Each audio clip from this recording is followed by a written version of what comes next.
सिद्धेभ्यः ओम नमः सिद्धेभ्यः ओम नमः सिद्धेभ्यः ओम नमः सिद्धेभ्यः ओम नमः सिद्धेभ्यः। ओम नमः सिद्धेभ्यः। श्री गौतम स्वामी के वचनों की ओर। सुदम्य आउ संतो खल समने न भयोदा महादि महावीरेण, जिन्होंने साक्षात भगवान महावीर स्वामी के मुख से वाणी सुनी, ऐसे श्री गौतम स्वामी ने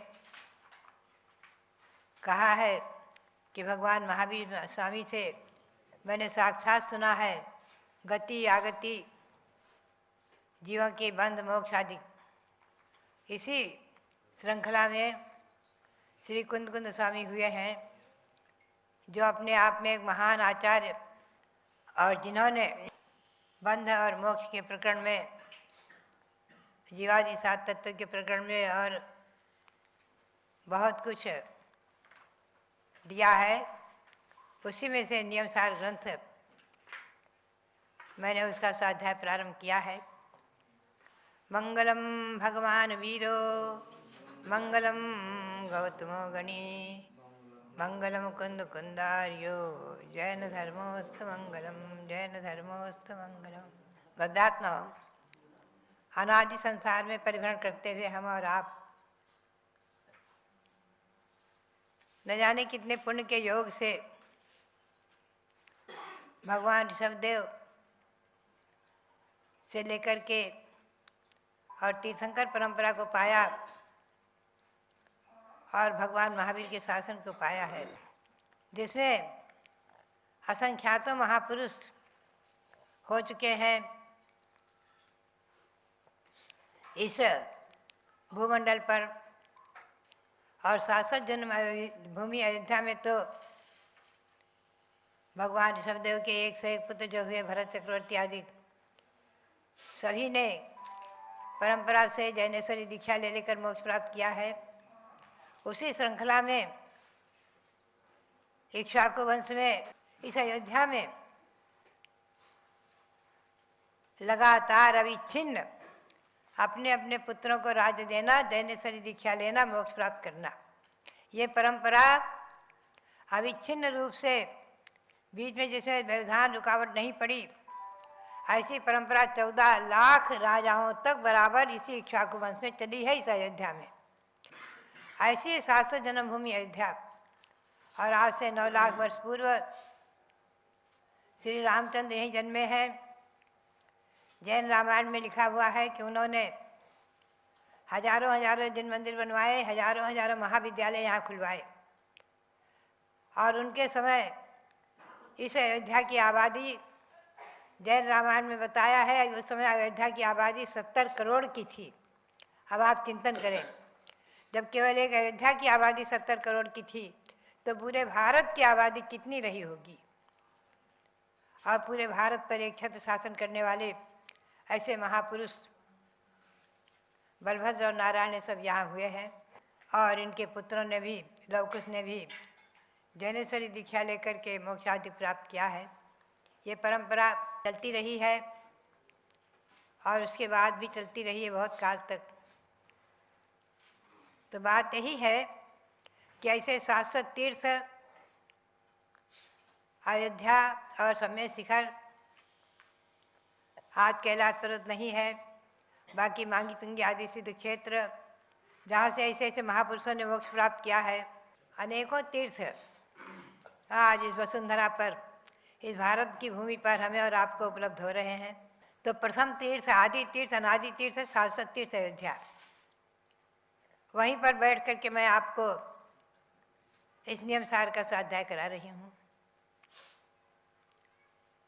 इसमें श्री कुंद कुंद स्वामी ने मंगलाचरण किया है। रमिऊन जिनम वीरम अनंतवर नाण दंसन सहावम बोच्छामि नियम सारम केवली सुध केवली भणिदम। पुनश्च उन्होंने कहा कि मग्गो मग्ग फलम तिये दुविहम जन शासने समखादम। मार्ग और मार्ग का फल, दो ही चीज़ें जैन शासन में वर्णित है मुख्य रूप से। मार्ग क्या है? मोक्ष का उपाय, मोक्ष प्राप्ति का उपाय, आत्मा को परमात्मा बनाने का उपाय। मनुष्य परिवार को सफल करने का उपाय। और फल क्या है? निर्वाण, सिद्ध पद की प्राप्ति, आत्मा को परमात्मा बना लेना। अब मैं आपको आज तीसरी गाथा में ले चलूं। नियमेन जम कज्जम तम नियमम राण दंसन चरितम विवरीय परिभरत्थम भणिदम खलुसार मिदिवयनम। श्री कुंद गोस्वामी कहते हैं, इसका पद्यानुवाद आप सुनेंगे। जो करने योग्य है नियम से वो ही नियम है, वो ज्ञान दर्श और चरित्र रूप धर्म है। विपरीत के परिहार हेतु सार शब्द है, अतएव नियम से वे नियम सार सार्थ है। ये नियम सार शब्द का सार, नियम सार, इसकी सार्थकता बताते हुए कहते हैं कि नियम से जो करने योग्य है, नियम से जो करने योग्य है वो है नियम। वो क्या है? नियम से जो करने योग्य है उसी का नाम है नियम। वो नियम क्या है? ज्ञान, दर्शन और चारित्र। और विपरीत का परिहार करने के लिए, यानी मिथ्या ज्ञान, मिथ्या दर्शन, मिथ्या चारित्र मोक्ष का मार्ग नहीं है। इसके परिहार के लिए ही, इसके दूर करने के लिए ही सार शब्द इसमें आया हुआ है। नियम सार, नियम का अर्थ है ज्ञान, दर्शन और चारित्र, और उसमें जो सार शब्द लगा हुआ है, नियम सार, ग्रंथ में श्री कुंद गोस्वामी ने प्रतिज्ञा की, नियम सार को मैं कहूँगा बहुत छाम नियम सारम। तो वही स्वयं कह रहे हैं कि नियम का अर्थ है ज्ञान, दर्शन, चारित्र, और सार का अर्थ है विपरीत अवस्था ना आवे, सम्यक अवस्था, समीचीन अवस्था। ये सार का अर्थ है। ऐसे इस नियम सार को, इसमें एक बात ध्यान में रखना, ज्ञान, दर्शन और चारित्र। श्री गौतम स्वामी की वाणी जो आज उपलब्ध है, दैवसिक, रात्रिक प्रतिकोण रूप में और पाक्षिक प्रतिकोण रूप में, बहुत बड़े दंडक सूत्र में उपलब्ध है। और प्रतिक्रम ग्रंथ त्रयी में, जिसमें हजारों वर्ष पूर्व श्री प्रभात चंद्र आचार्य ने टीका की है, उसमें सर्वत्र पहले ज्ञान है, फिर दर्शन है, फिर चारित्र है। हमेशा ध्यान में रखना। और यहाँ भी इस नियम सार में भी श्री कुंद गोस्वामी ने उन्हीं गौतम स्वामी का अनुसरण करते हुए पहले ज्ञान रखा है, फिर दर्शन रखा है, फिर चारित्र रखा है। ज्ञान, दर्शन, चारित्र, इसको कभी भी कोई भी संशोधन करके उलट पुलट नहीं करना, दर्शन नाम चरितम नहीं करना। कुछ लोग आज ऐसा करने लग गए, कुछ विद्वान। श्री उमा स्वामी आचार्य हुए हैं, उसके अनंतर बहुत काल के बाद उन्होंने तत्वार सूत्र में सूत्र रखा है, सम्यक दर्शन ज्ञान चारित्राणि मोक्ष मार्ग। उन्होंने सम्यक दर्शन को पहले रखा है, ज्ञान को बीच में रखा है, फिर चारित्र रखा है। वहाँ पर आप ज्ञान, दर्शन, चारित्राणि नहीं करना, किसी के शब्दों में, सूत्रों में, गाथाओं में परिवर्तन नहीं करना। जिनके जो शब्द हैं उसी के अनुसार अर्थ करना और उसी के अनुसार पढ़ना, यह हमारा और आपका कर्तव्य है। न उमा स्वामी के वचनों में परिवर्तन करना और न श्री कुंद गोस्वामी के वचनों में परिवर्तन करना और न श्री गौतम स्वामी की कृति में परिवर्तन करना। आज हमें कभी कभी बहुत दुख होता है कि कुछ साधुओं ने और कुछ ब्रह्मचारी विद्वानों ने मिलकर के गौतम स्वामी की कृति में बहुत सारा परिवर्तन कर दिया। और उसकी मैंने पुस्तक निकाली है कि गौतम स्वामी की वाणी में कहाँ परिवर्तन कहाँ तक उचित है, और उसका चार्ट दिया है कि कहाँ कहाँ क्या क्या परिवर्तन किया गया। आप लोग उसको भी देखें। तो कभी भी हमें और आपको अति साहस नहीं करना चाहिए। आचार्य श्री वीर साहब जी महाराज कहा करते थे कि किन्हीं की कृति में एक शब्द का भी आगे पीछे करना, परिवर्तन करना, निकालना, जोड़ना, परिवर्तन करना, कुछ करना, ये हमारा और आपका कर्तव्य नहीं है। विद्वानों ने भी जो पहले ग्रंथों के संपादन किए हैं, षटखंडागमादि ग्रंथों के, तो जहाँ जो कहीं उन्हें पाठ भेद मिले, किसी ताड़पत्र की प्रतियों पर तो उन्होंने उसके नंबर नीचे टिप्पण में दे दिए कि अमुक ताड़पत्र की प्रति पर, अमुक जगह से प्राप्त ताड़पत्री की प्रति पर, मुंबई से प्राप्त या कहाँ से प्राप्त ताड़पत्र की प्रति पर यह हमें यहाँ पाठभेद मिला है, ये उन्होंने टिप्पण में दे दिया है और कहीं ब्रैकेट में दे दिया उसी जगह।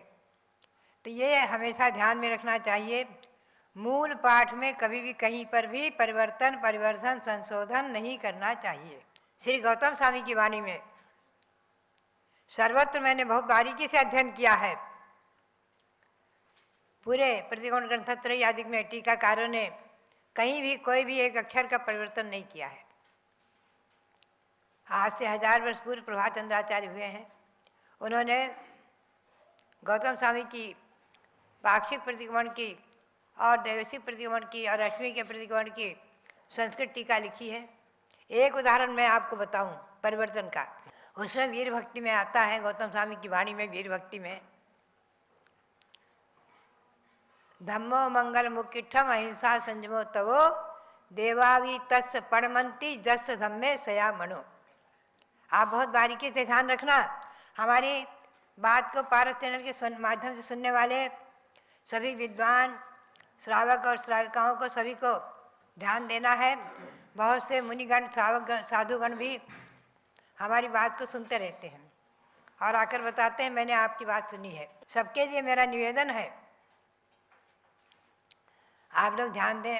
इस काव्य में देवावी तस् पणमंती जस धम्मे सया मनो, देव भी उन्हें नमस्कार करते हैं जिसके मन में धर्म है, यह अर्थ है। देवावी तस् पणमंती, कुछ विद्वानों ने इसमें संशोधन किया, देवावी तम नमस्सन्ति, मैंने तस् की जगह तम किया और पणमंती की जगह नमस्सन्ति कर दिया। तो ये परिवर्तन जो हुआ मैंने बहुत बारीकी से टीका निकाल कर देखी। आज से 1000 वर्ष पूर्व श्री प्रभात चंद्र आचार्य ने इसकी संस्कृत टीका में यही पंक्ति रखी है, देवावी तस् पणमंती जस धम्मे श्यावणो, और उसकी टीका की है देवा अपि तस्य प्रणमंती यस्य धर्मे सदा मनः। षष्ठी ही रखी वहाँ, द्वितीय नहीं की है, षष्ठी विभक्ति ही रखी, द्वितीय विभक्ति नहीं की है। श्री प्रभात चंद्राचार्य इतने पाप भीरु थे, गौतम स्वामी की कृति में उन्होंने परिवर्तन नहीं किया। हम और आप चिंतन करें, क्या गौतम स्वामी व्याकरण नहीं जानते थे? वो तो व्याकरण के पिता पितामह थे, उनके मुख से जो शब्द निकले वही महा व्याकरण है। गौतम स्वामी द्वासांग के रचयिता, द्वासांग के कर्ता, प्रथम गणधर, 4 ज्ञान के धारी, मति सुत अवधि मनाप्रिय ज्ञान के धारी, और भगवान की दिव्य ध्वनि जिनके निमित्त से खिली, जिनके दीक्षा लेते ही भगवान की दिव्य ध्वनि खिली, महावीर स्वामी की, ऐसे गौतम स्वामी। उनकी कृति में परिवर्तन प्रभात चंद्र आचार्य ने नहीं किया, कहीं पर भी नहीं किया है। उन्होंने यही कह दिया, क्या प्रभात चंद्र आचार्य व्याकरण नहीं जानते थे? देवा अपि तस्य प्रणमंती यस्य धर्मे सदा मनः, उन्होंने तस्य और यस्य ही रखा, षष्ठी ही रखा, द्वितीय नहीं की। तो हमें और आपको उस षष्ठी विभक्ति को हटाकर द्वितीय करने का कोई अधिकार है क्या? ये चिंतन करने का विषय है हमारे विद्वानों का। ऐसा साहस, अति साहस ये कौन कर डालते हैं?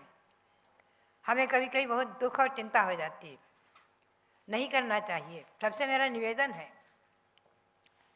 टीकाकारों की टीका देखो आप, टीकाकारों ने समय सार की गाथा में सर्वप्रथम मंगलाचरण में, मैं आपको ज़्यादा विस्तार से भी नहीं ले चलूँ, फिर कभी इस पर प्रकाश डालूंगी। समय सार की गाथा में है अचल मनो ममम गदिम पत्तम, अचल शब्द है, तो अचल का अर्थ टीकाकार ने अचल रखा, अमृतन सूरी ने, जयसेनाचार्य ने टीका करते हुए अचल का अर्थ किया। फिर उन्होंने कहा क्वचित अमलम इति पाठा, कहीं गाथाओं में हमें अमल पाठ भी मिला है, और उसकी भी टीका कर दी। ये है पाप भीरुता। दोनों का अर्थ कर दिया, पहले अचल का अर्थ किया, फिर अमल का अर्थ कर दिया और कह दिया क्वचित पाठा। कहीं कहीं हमें गाथाओं में ऐसा पाठभेद मिला है। ऐसे अनेकों स्थल ऐसे हैं जिनका मैंने संकलन करके और इस पर कुछ प्रकाश डाला है। तो हमेशा हमें और आपको ध्यान में देना चाहिए, टीकाकारों के अनुसार कहीं पर भी कोई परिवर्तन नहीं करना चाहिए। यहाँ प्रकरण आया था ज्ञान दर्शन चरितम, ज्ञान और दर्शन और चारित्र। मैं आपको बता रही हूँ कि गौतम स्वामी ने सर्वत्र ज्ञान दर्शन चारित्र को रखा है और उमा स्वामी आचार्य से दर्शन ज्ञान चारित्र पहले आया है। आप उमा स्वामी का तत्वार्थ पढ़ें तो सम्यक दर्शन ज्ञान चारित्राणी मोक्ष मार्ग है। उनके टीकाकारों ने उसी क्रम से टीका की है और उसी का महत्व दिया है। और गौतम स्वामी की वाणी की टीका करने वालों ने उसी के अनुसार टीका की है। उन्होंने ज्ञान को ही पहले रखा है, दर्शन को बाद में रखा है, फिर चारित्र को रखा है। मैं तो कहूँगी गौतम स्वामी की वाणी अनादि निधन शाश्वत है, भगवान महावीर के संवत्सरण की है। क्योंकि गौतम स्वामी भगवान महावीर के संवत्सरण को छोड़कर कभी रहे ही नहीं। श्रावण कृष्णा एकम के दिन जनेश्वरी दीक्षाली भगवान की दिव्यधनी खिली। 30 वर्ष तक भगवान के संवत्सरण रहा है, भगवान रहे हैं महावीर स्वामी। 30 वर्ष के बाद कार्तिक कृष्णा अमावस्या को भगवान ने मोक्ष प्राप्त किया और उसी दिन सायंकाल में गौतम स्वामी ने प्राप्त कर लिया गुनावा से। ध्यान रखें आप, उसी दिन। ऐसा उत्तर पुराण में बहुत स्पष्ट वर्णन है। तो गौतम स्वामी भगवान महावीर स्वामी को छोड़कर रहे ही नहीं। जो साक्षात भगवान महावीर स्वामी के मुख से निकली दिव्य ध्वनि सुनने वाले, ऐसे गौतम स्वामी की कृति में, उनके मुख से निकले हुए शब्दों में हम और आप कुछ परिवर्तन करें, जबकि टीकाकारों ने नहीं किया है, तो हमें इस पर जो है विचार अवश्य करना चाहिए और इस पर चिंतन करना चाहिए हमारे विद्वानों को। और ये उदाहरण देना चाहिए। और किसी की कृति में, चाहे मेरी कृति है आज, कोई मेरी रचना है, चाहे कल्पद्रु विधान हो, चाहे इंद्र विधान हो, चाहे कोई विधान हो, कोई भी रचना हो, जैन भारती है, कोई भी है, उसमें भी अगर कोई परिवर्तन करता है, कुछ संशोधन करता है, कुछ करता है, तो हमें कष्ट होता है। नहीं करना चाहिए। अगर आपको उसमें कोई भूल प्रतीत होती है, कहीं कुछ महसूस देता है, तो हमें सूचना करो, हम अभी साक्षात मौजूद हैं, हम उसमें चिंतन करेंगे, परिवर्तन प्रवर्तन करने का और खुलासा करेंगे आपको। तो बात यही है कि हमेशा इस बात को ध्यान में रखना चाहिए कि गौतम स्वामी ने ज्ञान को पहले रखा है, फिर दर्शन को, फिर चारित्र को। और सम्यक दर्शन ज्ञान चारित्राणी मोक्ष मार्ग है, ये सूत्र श्री उमा स्वामी ने बनाया है। उसके बाद से ये परंपरा है कि पहले सम्यक दर्शन, फिर ज्ञान, फिर चारित्र। इस बात को आप सब लोग नोट कर लो, लिख लो, अपने मानस पटल पर लिख लो, अपने मस्तिष्क में लिख लो और अपनी डायरी में लिख लो, अपनी कॉपियों में लिख लो। और भी अनेकों चीज़ों में परिवर्तन है, अनेकों विषयों में, अनेकों सूत्रों में परिवर्तन है, वो कभी समय समय पर हम आपको बताएंगे। तो बात यही है कि हमें और आपको श्री गौतम स्वामी की वाणी में, श्री कुंद कुंद स्वामी की वाणी में कभी कोई हेर फेर करने का कोई अधिकार नहीं है। तत्वार्थ सूत्र में भी कोई हेर फेर करने का अधिकार नहीं है। आचार्यों के मुख से निकली जो वाणी, उसे प्रमाण मान करके हम और आप उसी के अनुसार अर्थ करें, उसी के अनुसार पढ़ें, उसी के अनुसार पढ़ाएं और उसी के अनुसार लोगों को मार्गदर्शन दें। यही मेरी प्रेरणा। और आज के इस मंगल दिवस पर आप सबके लिए, इस मंगलिक दिवस पर भगवान ऋषभदेव के चरणों में और अनंत अनंत स्थित परमेश्वर के चरणों में कोटि कोटि नमन करते हुए आप सबके लिए बहुत बहुत मंगल आशीर्वाद, बहुत बहुत मंगल आशीर्वाद।